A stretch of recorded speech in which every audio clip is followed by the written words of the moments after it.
제가 어디 그 영상에서 이경정 교수님이 그 1분짜리로 명쾌하게 4차 산업혁명의 정의를 이렇게 설명해 주시는 걸 봤었는데 그거 맞죠? 제가 본 게. 그렇습니까? 네. 1분인가 1분 30초인가에 네, 방송인가 어디서 하시던데요. 그래서 아주 짧은 시간에 설명하시던데 이렇게 한번 말씀해 주시면 어떨까요? 글쎄요, 올해 갑자기 4차 산업혁명 얘기가 나와서 저도 강의에 많이 불려갔는데요. 솔직히 말하면 뭔지 모릅니다, 저는. 어떻게 알겠습니까? 지금 혁명 중이라고 해도 잘 모르고요. 안 왔으면 더 모르고요. 근데 이제 굳이 그걸 주장하는 사람들을 한번 해석하려고 하면요. 제레미 리피킨이 2011년에 3차 산업혁명이라는 책을 썼거든요. 그걸 얘기하면 1차 산업혁명은 증기기관과 철도에 의한 혁명인데 그게 이제 인간과 동물이 에너지를 만드는 게 아니라 증기기관 그리고 증기기관에 기반한 철도 그래서 그런 기계가 생겼다. 기계가 그전에 없었어요. 1760년 전에는 1760년이 되기 전에는 기계가 없었는데 기계가 생겼고 그 기계에 의한 네트워크가 생긴 게 2차 산업혁명인 것 같습니다. 2차 산업혁명은 전기입니다. 전기 네트워크와 어셈블리인데요. 그러니까 여기도 좀 전기가 엄청 많지 않습니까? 이 전기는 생산이 어디서 됐냐면 저 먼 발전소에서 됐죠. 그래서 네트워크가 에너지가 네트워크를 타고 흐르는 혁명이 2차 산업혁명이고요. 그것의 이제 특징은 대량 생산. 그래서 미디어 정보도 대량 생산됐기 때문에 우리가 어렸을 때는 다 2차 산업혁명 시대나 1차 산업혁명 시대를 지난 것 같습니다. 그래서 매스미디어, TV, 신문, 라디오 이런 매스미디어 시대, 그 다음에 대량 생산의 시대, TV 광고의 시대 이런 것이 득세하던 시절이었고요. 그 지난 20년에서 25년은 3차 산업혁명인 정보, 네트워크를 타고 나서 에너지가 흐르는 게 아니라 정보가 흐르는 시대였던 것 같습니다. 그래서 25년 만에 지금 중국의 시가총액 1, 2위 회사가 알리바바와 텐센트가 됐습니다. 그러니까 정말 2차 산업혁명 회사가 아니죠. 포스코는 2차 산업혁명 회사라고 본다면 텐센트와 알리바바는 절대 2차 산업혁명 회사가 아니거든요. 중국의 1, 2위 기업이 지금 3차 산업혁명 회사가 됐고요. 한국은 여전히 삼성전자가 있기 때문에 2차 산업과 3차 산업을 섞는. 왜냐면 삼성전자는 인포메이션 네트워크 가지고 비즈니스를 하는 회사는 아니잖아요. 하지만 한국의 시가총액 2위도 이제 네이버와 라인을 합치면 포스코나 현대차를 앞섰기 때문에 한국도 이제 3차 산업혁명 회사가 이제 2위가 됐고요. 미국을 치면 애플이 1위인데 애플은 아이튠즈도 하고 앱스토어도 하고 하는 거니까 3차 산업혁명 회사라고 볼 수 있거든요. 그 다음에 2위, 3위, 4위, 5위가 다 3차 산업혁명 회사입니다. 그래서 이제 네트워크를 타고 정보가 가는 거까지는 이제 이해가 됩니다. 4차 산업혁명 뭔지 모르겠어요. 아시는 분 있어요? 어떤 분이 인공지능이라고 어떤 분은 바이오라고 하는데 잘 모르겠어요. 그래서 제레미 리피킨 식으로 얘기하면 3차 산업혁명의 연장을 치고 있고요. 만약 굳이 얘기하면 인공지능, 사물 인터넷, 바이오 얘기하는데 아직까지는 3차 산업혁명과 4차 산업혁명을 구분 짓는 게 뭐냐라고 얘기하면 저는 아직은 잘 모르겠어요. 다른 분이 또 말씀하셔도 네, 사실은 저도 잘 모르겠어서 주제를 잡아가지고 전문가분들 이야기를 들으면 알 수 있지 않아요. 다른 분이 좀 어떻게 설명해 주실 수 있을까요? 네, 모르겠다는 현상은 지금 좀 글로벌하게 일어나고 있는 것 같아요. 그래서 마치 우리가 창조경제가 뭔지 도저히 모르겠는 것처럼 이 4차 산업혁명도 어떻게 보면 이제 독일발 창조경제가 아닌가 싶어요. 요즘에 그런 관련된 책도 나왔어요. 이노베이션 일루전이라고 지금 말하고 있는 혁신이 상당 부분 이제 환상에 불과하다.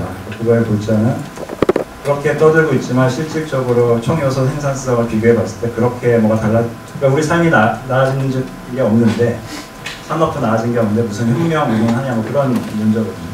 근데 이제 그나마 창조경제하고 좀 다른 거는 실질적인 실체는 있었죠. IoT가 됐든 인공지능이 됐든 여러 기업들이 받아주고 컨설팅 회사가 받아줘서 글로벌하게 퍼뜨려가지고 지금 이런 말을 만든 건 아닌데 여전히 지금 많은 곳곳에서는 그 4차 산업혁명이라는 말 자체에 반감을 가지고 있는 사람들도 꽤 되는 걸로 알고 있습니다. 교수님도 반감이 좀 있으신 것 같습니다. 그렇지 않습니까? 잘 모르겠어요. 그러니까 사실은 산업계에서는 당연히 그런 방향으로 혁신을 계속 해나가는 건데 어느 날 저기 말씀 좀 많이 하시는 분들이 니들이 하는 게 4차 산업혁명이다 이렇게 하신 거 아닌가요?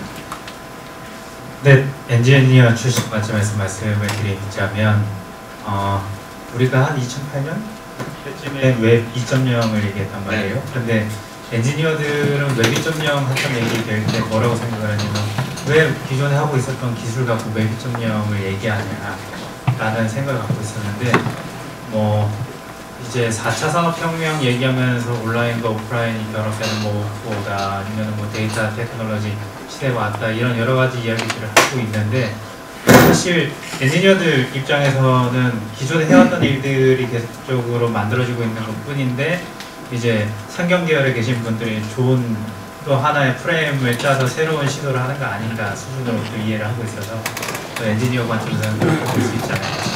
네, 사실 웹 2.0은 마케팅 용어 성격이 좀 강했던 것도 있고 제가 그 최근에 진짜 4차 산업혁명 같은 거 하나 발견했습니다. 그게 저는 아디다스의 스피드 팩토리라고 생각을 했어요. 아디다스가 1987년에 중국 공장을 독일 공장을 폐쇄하고 중국으로 갔다고 합니다. 그러니까 2차 산업혁명적인 거죠. 대량 생산의 시대. 근데 내년에 이제 독일의 그 어느 도시 이름은 기억이 안 나는데 스피드 팩토리를 처음 오픈하고요. 미국의 스피드 팩토리를 오픈합니다. 그건 뭐냐면은 소비자가 온라인으로 주문을 하면 맞춤형 주문을 하는 거죠. 내가 이거를 뭐 러닝하다 아니면 깔창을 어떻게 해달라 뭐 깔창을 높이 해달라 여러 가지 맞춤형으로 하면 그것을 3D 프린팅과 로봇 기술로 맞춤형 생산을 하는데요. 5개월이 걸린다고 합니다. 제가 좀 술을 좀 먹고 왔어요. 그래서 5시간이 걸린다고 합니다. 지금 방식으로 하면 24시간 이상 5일 걸리는데 5시간 걸리고요. 배송하는 데까지 걸리는 시간이 24시간이라고 합니다. 그러니까 내가 만약 온라인 앱이나 홈페이지로 아디다스한테 맞춤형 신발을 주문하면 24시간 안에 받는 건데요. 이게 4차 산업혁명 같아요. 그러면 그 공장이 어디에 생기냐면요. 이제는 중국이나 베트남 같은 저임금 국가에 생기는 게 아니라 그 소비자가 있는 곳에 공장이 생긴다고 합니다. 그래서 앞으로 아디다스 서울이 생기고 아디다스 도쿄, 아디다스 뉴욕이 생기는 거죠. 그럼 그 공장은 그 도시에 있는 그 고객의 취향을 수집하는 그러한 역할도 하고요. 그 고객이 살고 있는 곳에서 그 고객의 어떠한 인력들이 생산을 또 담당하는 거죠. 그리고 그 다음에 그래서 그동안 대량 생산이나 저임금 생산이 아닌 그런 데이터에 기반한 생산이 되고 매스 커스터마이제이션이 되는데 그동안 우리가 매스 커스터마이제이션은 디지털 분야만 된다고 생각했잖아요. 근데 이제 프로덕션 분야에 매스 커스터마이제이션이 된다는 면에서 제가 현재까지 발견한 가장 전형적인 4차 산업혁명 사례가 아디다스의 스피드 팩토리인데 당연히 그럴만하죠. 왜? 4차 산업혁명이 독일 정부가 얘기한 인더스트리 4.0에서 출발한 거잖아요. 그래서 어떻게 보면 저는 그동안 독일의 인더스트리 4.0에 전혀 관심이 없다가 최근에 독일이 그 한다는 그 인더스트리 4.0이 뭔지 프로젝트 한 15개 있더라고요. 홈페이지에 보게 되어 있습니다. 그거 하나하나 다 점검해 보려고. 그 중에서 가장 현재 저한테 와닿은 거는 스피드 팩토리고 그것이 그동안은 제가 4차 산업혁명을 제조업으로 설명을 못했어요. 네이버, 카카오 이런 거밖에 설명이 안 되는 거예요. 제조업이 어떻게 바뀐다를 설명을 못했는데 최근에 발견한 그 사례라서 이런 것이 어떤 그런 실체가 아니냐 저는 생각을 좀 해보겠습니다.